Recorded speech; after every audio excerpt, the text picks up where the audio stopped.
Hey guys, my name is Bijan. I'll tell you a bit about myself. My brother is the player of the family. He has sex nearly every night he goes out. The rare occasions he goes out and he doesn't get laid, he calls it a Bijan night out. My name is Bijan, by the way.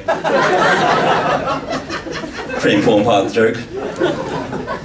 But I went traveling 2 years ago, and I went traveling 2 years ago, and I went right after the Egypt airline crash happened.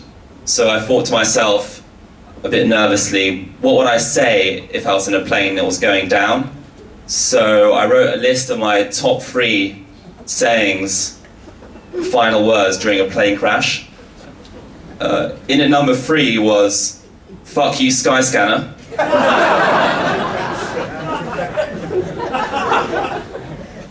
In at number 2 was, "This is what happens, Bijan, when you save £10 using Air India." But in at number 1 was, "This is karma for doing all those jokes about people dying on planes, you bastard." But I've been doing a lot of Christmas shopping in Waterstones recently, and I gotta tell you, Waterstones are fucking out of ideas. Alright, they were selling toilet paper at £9 a roll. Now, I don't care if you rebrand it as Lily Allen's autobiography. I just don't care. And of course, we have Michelle Obama's autobiography, entitled "How to Smile While Your Husband Airstrikes Yemen."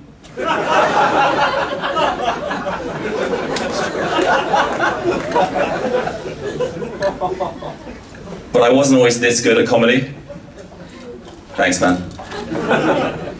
When I started 2 years ago, I was doing a show in a pub, and I finished the show, and a guy came up to me and he went to me, "Mate, you're so fucking shit at comedy that next week I'm gonna go on stage and give it a go myself, because no matter what I say or do, I'm never gonna be as shit as you." To which I replied, "So you're saying I'm an inspiration?" Fantastic. But I'm originally from Iran, and for those of you who don't know, Iran's been under a brutal Islamic regime for the last 30 years. Hasn't really achieved much during that time. But I wanted to show you today that even under the most brutal regimes, you can still achieve great things as a nation. This is an article from the 2008 from the BBC entitled, "Iran breaks Guinness Book of World Record for the world's largest ostrich sandwich." It's legitimate, 1,500 meters. But it was the comment section that really got to me. John from London wrote, "I assume that it's impossible to bake bread that's 1,500 meters long. So I guess the sandwich is made up of smaller pieces of bread. Can it really claim to be one long sandwich?"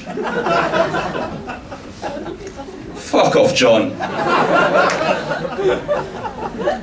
Before I go, I will tell you about my day job. I'm a children's author by day. And what my job is, I take regular children's stories and I combine them with extreme political ideology. So I'm going to read a few of them today. This one is "The Very Hungry Caterpillar" from an extreme left-wing Marxist perspective. Once upon a time in Caracas, Venezuela, there lived a very hungry caterpillar. Then, due to extreme left-wing policies resulting in hyperinflation and food shortages, the caterpillar stayed hungry and died.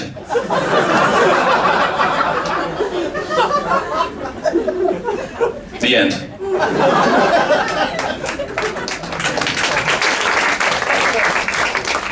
Second of all, I have Goldilocks and the Three Bears from an extreme right-wing perspective. Once upon a time, Goldilocks was walking through a forest till she stumbled upon a house. She decided to go in that house. She was shot immediately upon entry.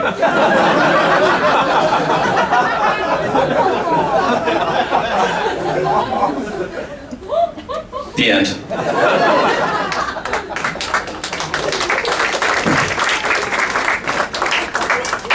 And finally, I have Jack and the Beanstalk from an extreme left-wing Marxist perspective. But except But the problem is, under extreme socialism, no one has enough magic beans to grow a beanstalk, so no one can fight the giant. So this one's just called Jack. Once upon a time, there was a man called Jack, who owned no cows, because that's what filthy capitalists did. The end. Thank you guys, it's been awesome. I'm in America. Thank you.